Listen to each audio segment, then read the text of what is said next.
your city. We appreciate it. We also have Sheriff Gabe Morgan, who we'll hear from.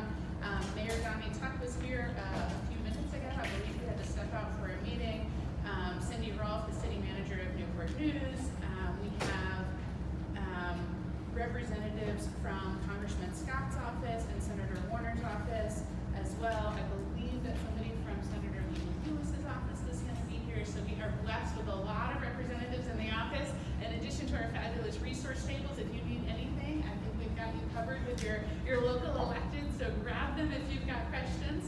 And we really do appreciate all of you being here. I also want to recognize members of our Virginia Complete Count Commission who are here today. We've got folks who from the region and from Richmond and all over who have driven in to be here, and I want to thank you all for being here. We'll again have an opportunity to hear a little bit more from them later. Governor Northam, will give you a little bit of background on the Complete Count Commission because I've now referenced it a few times and you may not have any idea what I'm talking about. But back in November, Governor Northam signed an executive order creating the Virginia Complete Count Commission, recognizing the importance of the 2020 census to Virginia's economy and to everything that we do. We knew that we needed to make a concerted effort on making sure that we are educating Virginians and motivating them to respond in the 2020 census. So we put together the Virginia Complete Count Commission, full of wonderful people who I just adore all of the work that you do in your respective communities, as well as the work and the passion that you brought to the Complete Count Commission. We've got nearly 40 community leaders from all across the Commonwealth, all corners, all communities, who come together to talk about ways that we can be messaging to Virginians and making sure that they understand the census and the importance of it. So we're really, really grateful for the work that they're doing. I also want to take a quick moment to recognize our staff who are here today, who are doing fabulous work. Traci DeShazor, our Deputy Secretary of the Commonwealth, Fernando Mercado Villalén, who's our Director of Latino Outreach. We also have Selena Lohr and our Governor's Fellow this summer, Alejandro Lucero, who is doing fabulous work for us on the census as well. You'll see his work on some of the materials and outreach information we have at the table in the back. We also got staff today from the U.S. Census Bureau. Ron Brown, who's our Virginia Partnership Specialist and kind of running the show in Virginia, who will become a familiar face to you. He is always out at community events, as well as some of his staff from the U.S. Census Bureau who is assigned to Virginia. They're doing great work and we appreciate them. We also have some locality representatives today, in addition to the elected and appointed officials that I mentioned earlier, and in addition to the work that the Virginia Complete Count Commission is doing. Many of our localities have stood up complete count committees. We appreciate that effort so much. It's vital to making sure that we get a complete count. I know we've got folks from Norfolk and Hampton here today, and I know many of our other localities are kind of in early stages, getting together and trying to get the ball turning on setting up a complete count committee. We are here to help you. That is what we do, and what our one of the main things our Complete Count Commission will be doing is coordinating with localities. That is such an important effort, so we appreciate all the work that our localities are doing there. With that, I think I will turn it over. We want to hear from other folks who can tell us more about the importance of the census. We're going to hear from a couple of speakers today. After that, we're going to wrap up this portion, and then at the end, we're going to have a town hall to really dive in on some of the things that I've glossed over and tell you about the who, what, when, why, where of the census and answer some questions that you all maybe have. I know we are doing a lot of outreach and there are a lot of questions, and so we are happy to be able to have this opportunity to spend some time doing that. But first, before we get to that, I'm excited to first announce or introduce my friend and our delegate from the 95th District, Delegate Price. Has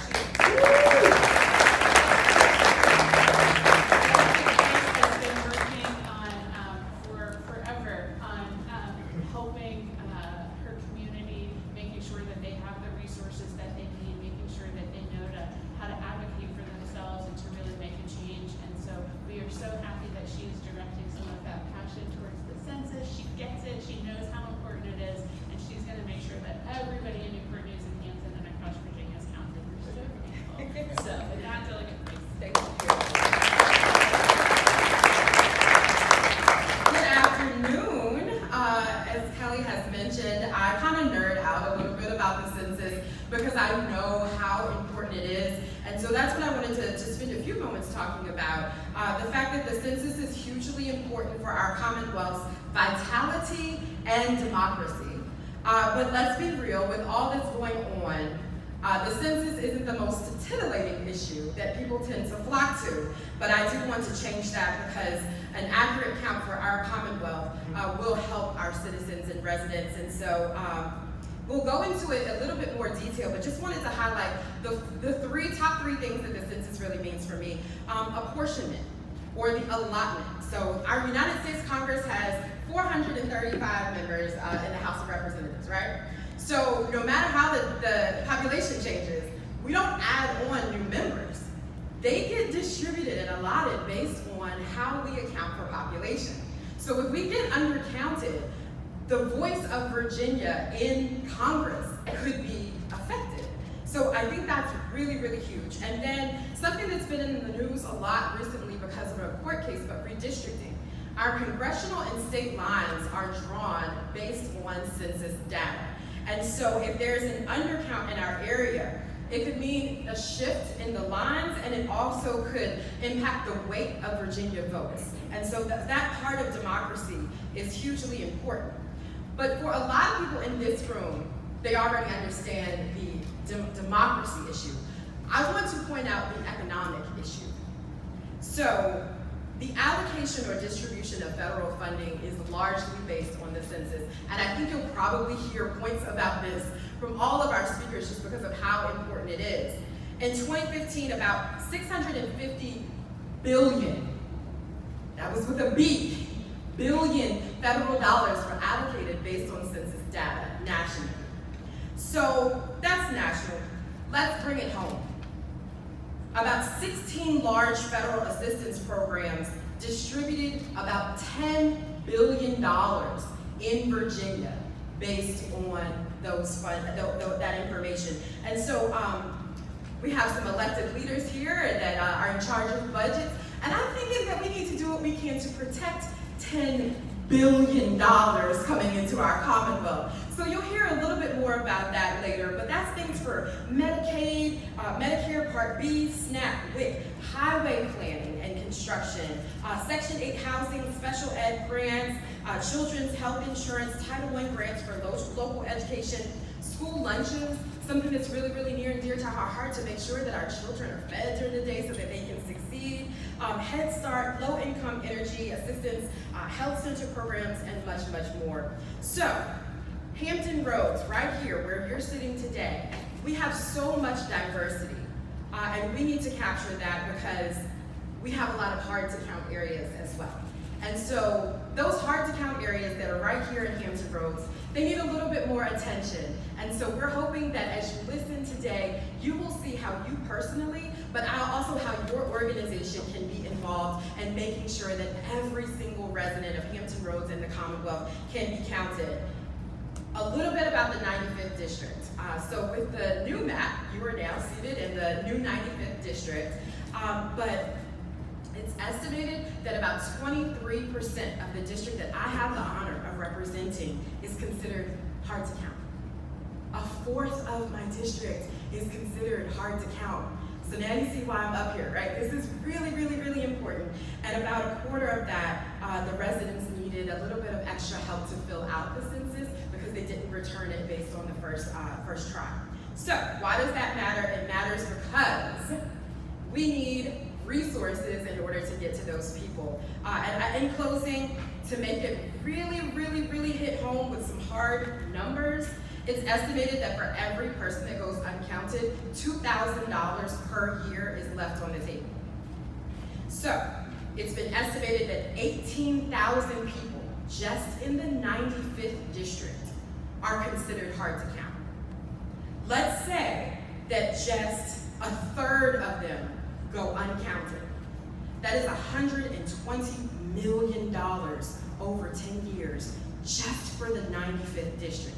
And so our mayor, I see you on your face, you get that, sir, because somehow that 120 million, the needs that we have in this area don't go away just because our people went undercounted.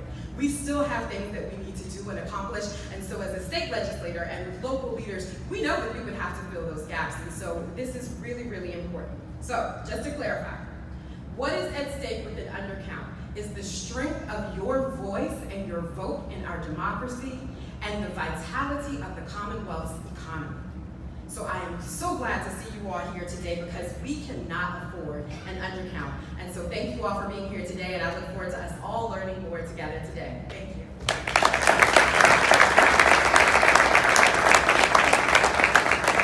Cindy, I mean, we are so lucky to have that passion and energy directed towards the census. Love us some Delegate Price. Thank you so much. With that, I want to introduce another person who's going to give us, one, a welcome to this amazing facility, and then two, also hear a little bit about a perspective, as Delegate Price mentioned, this really touches everything, right? This is about federal funding coming in, this is about representation, this is also about designing our public safety strategies and our healthcare strategies and where we're going to locate services. So with that, I'm pleased to introduce Mike Doucette. He's the administrator here at Riverside Regional Medical Center, and we're so thankful that he's had us here today. Thank you, Mike. Thank you. I'm really honored to have all of you here. When Delegate Price called me, we were always welcoming her and the mayor to come in and hold events like this. We are so connected with the city, with EMS, with the police, with the sheriff's department, the other areas. We really feel like we're one team with them. If you're not from this area and don't know much about Riverside, we are the trauma center for the peninsula and the areas of the Middle Peninsula and the Northern Neck. We get patients from all over, cardiac patients, stroke patients, trauma patients, and we have set up systems to be on standby for those patients 24/7. And some people think, well, that's great if you're a gunshot wound, if you're a drug dealer or something like that. It's for all of us. And we do amazing work with those trauma patients. There are a lot of victims of violence, but there are a lot of car accidents. It's a lot of all of us that can wind up in a hospital like this. Our margins are in the 1% to 2% range. That's how slim it is. It's like in the grocery store for healthcare right now. It's very thin. And without government funding, we couldn't make it. Over 60% of our money's coming in now from Medicare and Medicaid for Riverside.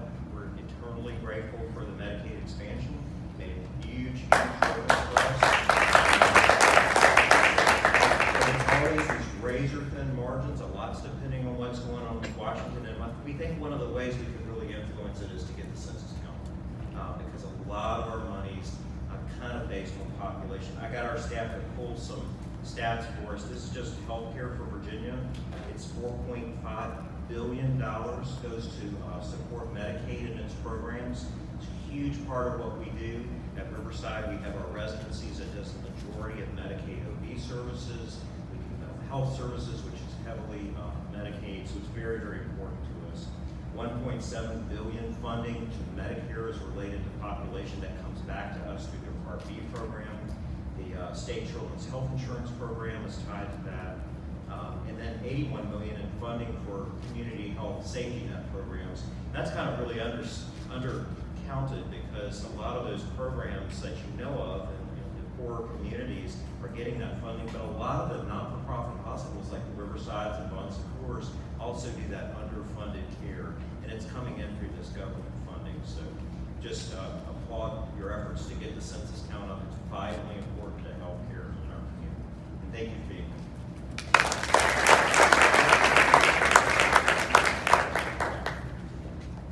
Thank you again, Mike. Next, we're going to hear from Sheriff Gabe Morgan, who is doing a great job of helping keep our community safe and serving Newport News for a number of years. We're lucky to have him here today, and that he's engaged in working with us on the census as well. Thanks, Sheriff.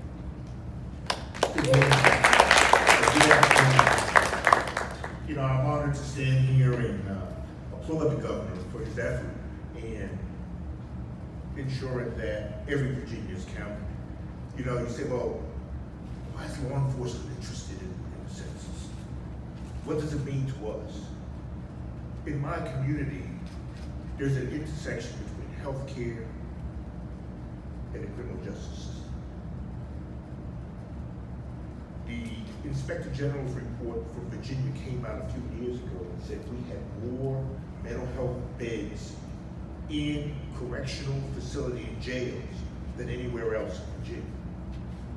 I look at you and I say to you that that's a failure. That's a failure of our system, and we can do better. Folks are incarcerated simply because of their illness and not because of the crime. One of the ways that we can change that is by getting the appropriate funding, the appropriate support, and one of the ways to do that is by getting an accurate count. So we have to be able to go out there and count the homeless. We have to go into those homeless camps and count them because they are human, they're members of our society, and oh, by the way, we still have to service them one way or the other. What is more humane? To service them in a facility like Riverside or some other psychiatric facility or in jail? I will tell you that we are not equipped in Virginia's jail to deal with the mental health epidemic that we're seeing. We're doing the best we can. Sometimes the outcomes are horrendous, and it shouldn't be. The other intersection for us is opioid. When you start to see what's happening in our communities, we're starting to understand now that it is an illness. And until we begin to address the underlying issues, we're not going to be able to make a change. We have to ensure that people are counted to ensure that we get the money so that we can get them services. When we look at children, CHIPS, and we look at the expansion of Medicaid, all of those things are going to help us. 400,000 more Virginians will be covered. Hopefully we can get them into treatment early so that they would not end up at my doorstep. You know, Mike Doucette and I talked earlier about a serious incident that happened here in the hospital where someone was in crisis last week rather, and then it ended up they're in jail. It shouldn't be.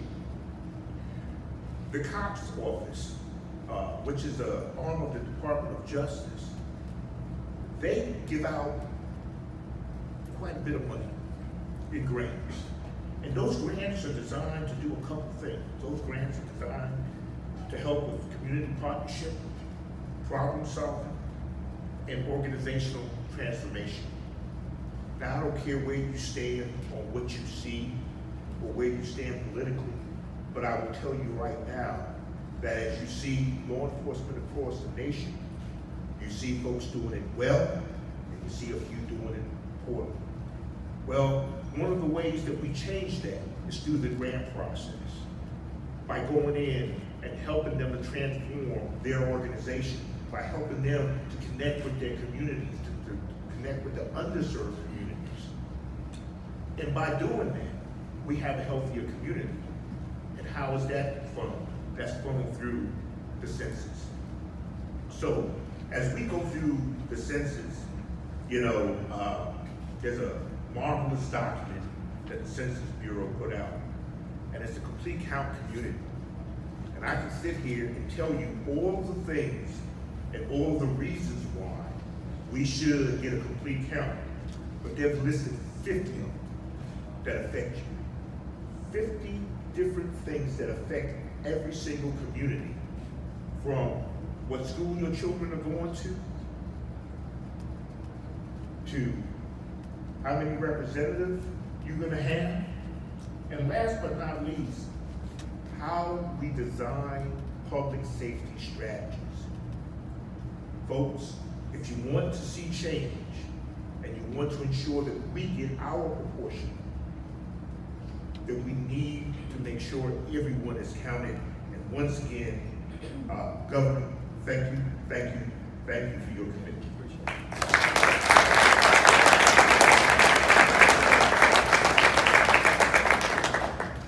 Sheriff Morgan just signed himself up to go on the road with us. Fantastic speaker on the census. I'm taking him everywhere. And one of the things that we talk about when we talk about outreach on the census is really relying on trusted voices in the community to help spread the word. Sheriff, you are such a trusted voice in the community. do. Thank you. Governor Northam took office last year, and he's made it his mission to make Virginia a better place for everybody living in Virginia, no matter who they are and where they live. We've made some incredible strides in doing that over the past 18 months, from Medicaid expansion, which you heard a little bit about today, to making Virginia the top state for business. All of these things really it's critical to those efforts to have a complete count in Virginia and make sure that all of our Virginians, we have a beautiful, diverse Commonwealth, and making sure that all of those voices are heard and counted is really critical. So with that, I'm pleased to introduce our 73rd Governor of the Commonwealth of Virginia, Governor Northam.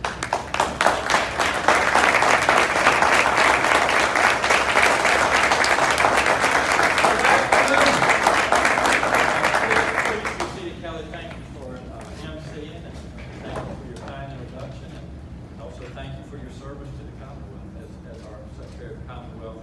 It is good to be back, as I say, in 757, my backyard, so thank you for welcoming us. It's also good to be back in Riverside. Mike, you weren't here back in my day, but as you all know, I went to school, did my medical school in Norfolk, East Virginia Medical School, and a lot of our rotations were done right here at Riverside, and I did some of my rotations here, so I just thank you for all that you all do, not only to support our medical schools and training, but to just really make sure that Virginians in this community have access to quality and affordable care. So thank you so much for having us here today. You know, as I travel around as your governor, it is a privilege promoting things like the complete count, census count. But I just wanted to take a minute and emphasize this is a team effort, and it is good to see everybody in the audience here today, and obviously there are other folks in the community that aren't here today that make this possible. And you know, you've already heard from our Secretary of the Commonwealth, our Deputy Secretary of the Commonwealth, Traci DeShazor, you'll hear from in just a little bit, but Traci, thank you for your leadership. I wanted to recognize too, there are a lot of elected officials here. You've heard from the Sheriff, Mayor, it's great to see you here today. Monty Mason, our Senator from the 1st District, thank you for all of your work in Virginia, your leadership. Marcia Price, I just told Marcia before I stepped up to the podium that, you know, she's a tough act to follow. And you all are just really blessed to have Marcia and Monty and all of you all that make up our team and get up in the morning every day to make sure that Virginia, to make sure that Hampton Roads is a place where people will want to come and live and work and raise their families and enjoy our great quality of life. So to our leaders, Marcia and Monty, thank you for all that you do. Kelly also mentioned the Complete Count Commission. This is something that we felt was very important. I know a number of you are here today, and you know, there's a lot of work that goes on behind the scenes that people really never hear about, but I've seen what you all are doing. I appreciate your work, the recommendations, the interaction that you've had with communities across Virginia. So if you all could, the Complete Count Commission, these are volunteers. Please give them a round of applause. Thank you.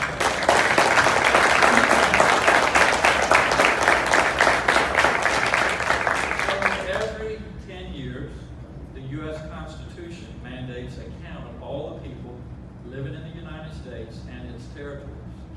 My administration and I have worked to build a Commonwealth for all Virginians, no matter who you are or where you live. All residents need to be counted, from our largest cities to our smallest towns and rural communities. Virginia represents a true cross-section of America, and as such, we need to make sure that all of the diverse voices in our Commonwealth are heard and counted for. We pride ourselves on being a diverse and inclusive Commonwealth where every voice matters. Federal census data is used to plan for the future. It tells us how many schools, hospitals, or fire departments we need to build. We use it to plan new homes and improve neighborhoods. It helps determine how many congressional seats we have. Census data is also used to determine how the federal government distributes more than it's already been said, $675 billion, and Delegate Price, as you said, that's with a B. $675 billion each year in federal funding to our states. In 2016, Virginia received $17.7 billion through 55 federal grants programs because of data from the 2010 census. That includes $4.5 billion for Medicaid, which helps ensure that those in need get health care access. It includes our Supplemental Nutritional Assistance Program, otherwise known as SNAP, which received nearly $1.2 billion in 2016. Our school lunch program, which received $282 million. And CHIP, this Children's Health Insurance Program, which receives $265 million in 2016. These are real dollars here in Virginia, and these are all valuable programs, and the federal funding they receive is critical to their mission. When we undercount our population, we lose out on funding and programs that help our people. That's not just theoretical. In the 2010 census, over 1 million children under the age of 5 weren't counted. Virginia was ranked the 8th state for the highest amount of uncounted children in the country. That's not acceptable, and we're going to change that this year. In Virginia, as Delegate Price said, I keep calling, it's okay if I call you Marcia and Cia. And just so you all know, she does have a connection, and the mayor listens to it. If you don't understand that, we'll explain that later. But in Virginia, we estimate that we would lose up to $2,000 federal dollars every year for each person we fail to count. Now let's do the math. Cia already did this. Over 10 years, that's up to $20,000 per person. A community that fails to count just 10 people could lose out on $200,000 in funding. So you can see this adds up very quickly.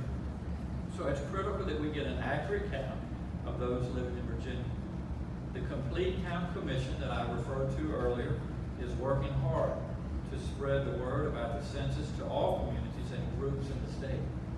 But they need help to get the word out. So today, I'm announcing that we'll use resources from the Economic Contingency Fund to provide that help. This money, up to $1.5 million if needed, will be used to support education and outreach efforts, including developing and distributing resource materials to state agencies, local governments, and nonprofit organizations to maximize public education efforts and other initiatives of the Virginia Complete Count Commission.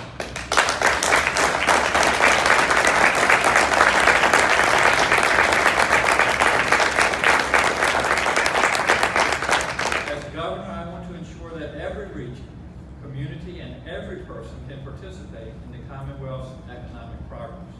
Recently, Virginia was named America's top state for business in 2019, and we couldn't be more proud. I want to continue this success, and having an accurate and complete count of all Virginians means having more funding for vital programs that support our Commonwealth. My vision is, and will always be, a thriving Commonwealth where everyone counts and every community matters, where every person who lives in Virginia has equal access to opportunities, resources, and representation. So in closing, again, I say thank you. You have heard it said before, it takes a village. And it truly does take a village. It takes all of us in this room to make sure that every 10 years in Virginia, when we do the census count, that every person is counted. I can't overemphasize that. And I just appreciate all of you all being here today. It is good to be back at home. It's good to see friendly faces. And I'm just glad that all of you have chosen to be part of that village. So thank you all so much, and have a wonderful day. Thank you.